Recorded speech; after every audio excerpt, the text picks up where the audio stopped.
Back on the trails today, heading up first man standing trail.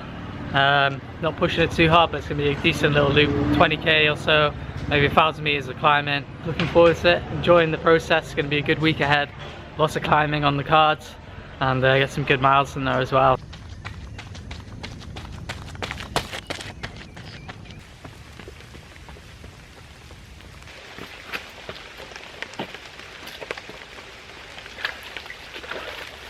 So I made a bit of a detour from first man standing. It's real muddy on there, but the rainy season is just so deep right now. Just spiders, like every 2 meters, massive webs, golden orb weaver spiders.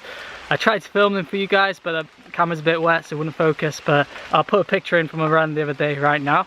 So they're pretty big, but yeah, their webs are just super thick as well. So it's just horrible just running every step into those. So just kind of made my way down a bit of a steep trail here that I found, which I'm pretty sure connects back to the road, and then hopefully I can make it back to Old Faithful Pilgrim's Trail and do some reps on there. We'll do a rep on there before heading back. But it's been a fun day, but super muddy.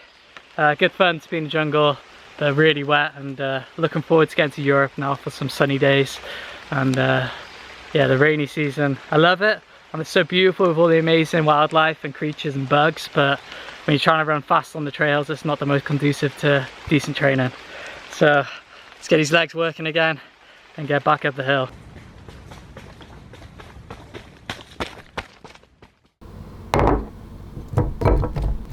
So just got back from the run, had fun out there.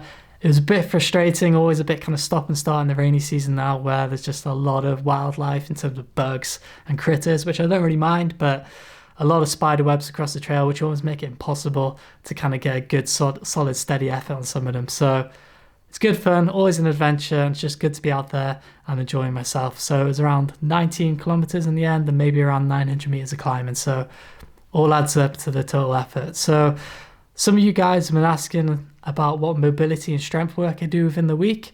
It's not always the same. I like to mix things up, but I want to show you guys a typical mobility routine that I do now that really focuses on a good range of movement around the hips and the legs. It's really simple, it's really quick. I know how easy it is after you finish the run just to think, right, that's it, time for some food. Just kind of leave it all out there, but it is important to do something after your runs, especially if you're doing trail running where the body has to be very dynamic and move in a number of different ways, and just be ready to really take a beating from time to time. So it is important to do some mobility work. Maybe this will give you guys some ideas of things that you can put into your running routine if you don't do anything like that already. So I always like to start with a standing lunge stretch, really good for stretching out your hip flexors, obviously your hamstrings, good for that balance as well. Adding a bit of rotation into this is something I really like to do because it obviously builds a bit of stability there. You can see my front foot rocking around a little bit.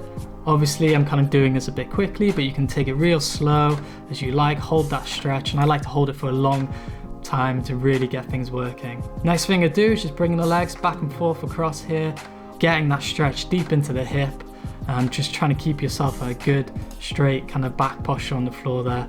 I'm not pretending I've got the best mobility in the world here, but just making sure you're just trying to keep that back as level as you can. So spreading your arms back behind you is a really helpful way of doing that. So then when I'm on the floor then I always go into a bit of a bent knee kind of hamstring stretch. Stretching out your hamstrings is obviously incredibly important as a runner. Get a good stretch there, really deep into that kind of hamstring insertion point higher up, and obviously holding it for a significant period of time is always going to be helpful, so at least maybe 30 seconds. There is always a risk of injury when you're doing something new, so of course take it slow to start with. Now onto this next exercise, guys. So you're bringing that leg, that foot in front of your other knee and holding it there, trying to pull that foot up towards your chest. So this is a direct example of how tight my hips are. I've always had tight hips, so this is a really beneficial and important one for me, just to try and keep that hip mobility as good as I can. Okay, so on to the next exercise now. Similar kind of focus here on the hips, but stretching out that IT band. So there are obviously a million different stretches for IT band. I do a lot of ITB work on the foam roller, which is obviously very useful for this as well, but it's always good to pull the leg across here and have a good stretch out down the whole of that area. Again, holding this stretch out, holding it out for a good 30 seconds at least, and just pushing it past where it starts to hurt a little bit and not forcing it too much at the same time. So then I move on to more of the specific strengthening work for the hips. So still challenging that mobility area, but trying to build a bit of strength in there as well. What you always want to aim for with these next 3 activities is making sure you're trying to keep that back nice and straight while trying to get a good range of movement at the hips. So as you can see, I'm not quite as level within these next 3 exercises. I have got a bit of a sore knee right now, so I'm trying to make sure that I wasn't going to bash that right knee when I was bringing it back down. So the first exercise we're going for here is fire hydrants. You're lifting that knee up to the sky, keeping the leg bent at 90 degrees, trying to do a number of reps now. So if you're new to this exercise, maybe just doing 10 to 15 reps on each side might be enough for you. Then into the second activity, going into the donkey kicks. So you're trying to keep that knee nice and bent again, bring it forwards and backwards as best you can. So again, just working that range of movement in the hips in a different direction now. Last one then I work on when I'm on my hands and knees is donkey whips. So very similar to the fire hydrant, but this time you're bringing your leg up, straightening it out, and then bringing it back straight as well. This is quite a challenging one. It's a good one to finish off with, and I always like to try and do it to failure or to when it really starts to hurt, and then obviously switch up sides there.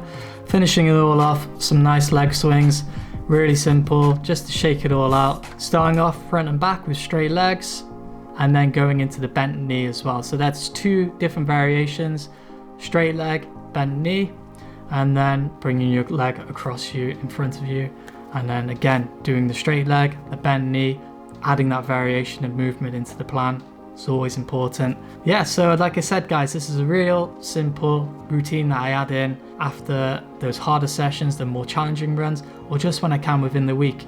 I'd aim for doing them 2 to 3 times a week. Just a little bit of this stuff goes a long way. Okay, so let's have a look how training ended up going last week.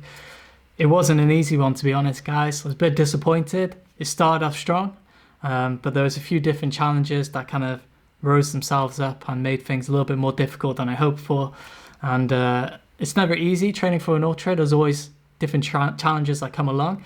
You know, usually it obviously comes with the nature of training for an ultra. You're trying to train for a race, which is an ultra marathon. It's long, it's challenging, so obviously your training is going to mimic that as well. So you're looking to do longer miles, some elevation, a lot of elevation depending on the race that you're doing, and some good quality sessions in there, and all of that is a lot of stress on the body to handle. And I think this last week was a tough one for me with that. I've had a bit of inflammation in the knee. I wasn't too worried about it. I've had a few problems with the knee in the past. I used to have runner's knee. I'm sure most runners have. Long time ago when I was running track, and it wasn't quite the same as that. So I wasn't 100% sure what was going on, but I've stretched it maybe a little bit too far one of those days, working on some of that mobility and range of movement, looking after the body as best as I could. But I think the leg was a bit cold and ended up pulling something in the knee. So it kind of flared itself up throughout the whole of the week. So pretty much every day, all of last week, I was icing it, I was taking care of it as best as I could, and I was managing to train with it.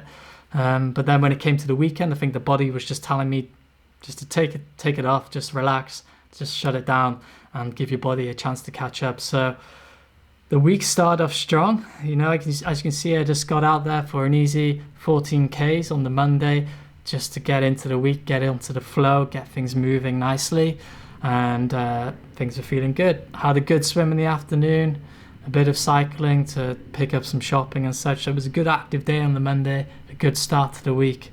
Going into Tuesday, managed to get some good vert there, so obviously getting back on the mountain, focusing in on that vertical, which is a really important aspect now, training for Eiger, as I've told you guys already, and then got out there in the evening as well and put out some good surges on the track. So when I mean surges, I think I did some 300 meter efforts on the track. I think maybe it was 8 300 meter efforts, not all out efforts, not sprints, not intervals as such, just raising the pace, opening out the stride, and just trying to get some good quick leg turnover. I wanted to push things a little bit harder this evening in that session, but I didn't. Mainly because of that inflammation I was talking about in my knee. It was still quite swollen. Things weren't painful, but the range of movement was a little bit restricted. Obviously, if the knee is inflamed, if the knee is swollen like that, something is going on in there. But I was quite happy and quite confident to train through it to that degree, but not everything was 100% right. So Took it easy, but it was a good sign. I just really wanted to test out how the knee was feeling before going for that planned long run that I had on Wednesday. So looking at Wednesday, guys, this is the kind of session that I was hoping to have a bit more of this last week in the lead up to Eiger. I really wanted to aim for a really big week, and having a good strong run like this on the Wednesday was exactly what I was after. Now, this is a bit of a classic session I've done a few times in the past. It's not an easy one. It's certainly a challenging one, but it's a really great, rewarding session when it goes well. And it's starting off on the trails here and heading up Pilgrim's Trail. So getting some good vert in straight away before running up the road, essentially, to the next trail ahead, which is Last Man Standing Trail, which is probably my favorite trail here in Chiang Mai. As you can see from this descent here, it's really steep, 7 kilometers, maybe a little bit less than 7 kilometers, depending on what kind of side trail you take down there, but over 1,100 meters of climbing or descent, whichever way you're going on it. So it's a challenging trail. It's technical, but it's runnable, but it is quite exposed at times, so it gets really hot. But this is a really good session to do, heading out, up Pilgrims, down Last Man Standing. So then by that point, you're halfway into the run, 17 kilometers or so in, and you've done over 1,000 meters of climbing and descending before you turn around and head back up Last Man Standing. So I was really happy and pleased to get this run done. A good opportunity for me to practice my technique with the poles, get some good hiking in, some good running in on the vert as well, and feel good and strong. As I said, the knee wasn't 100%, but I managed to get this session done. I was feeling really good and confident about it by the end. It was good few hours out there on the mountain, with the total then of 34k, just under 35k, 2,238 meters of climbing. Just the kind of perfect session that you want to be doing lots of heading into a race like Eiger. And I came away from it feeling full of energy and feeling good and positive, which is a fantastic sensation and a really good feeling to be able to do a long run like that midweek in one of your goal peak weeks leading up to the race. 3-4 weeks out from the race now is really what I wanted to have. But then coming into Thursday, the swelling in the knee just wasn't incredible. It was still there.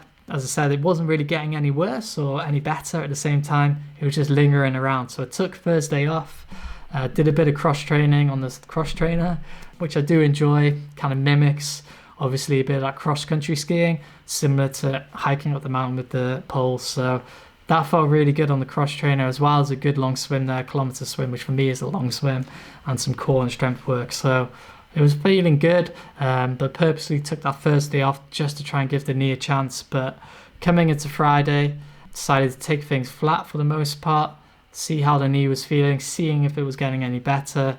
Was hoping to add a little bit more pace into this run.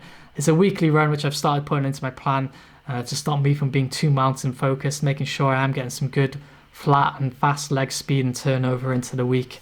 It's a good way to get some good flat kilometers in, and then I always try and open out the stride a little bit. So as you can see from the splits, managed to get some nice pace in, but then had to really slow it down a little bit sooner than I was hoping to.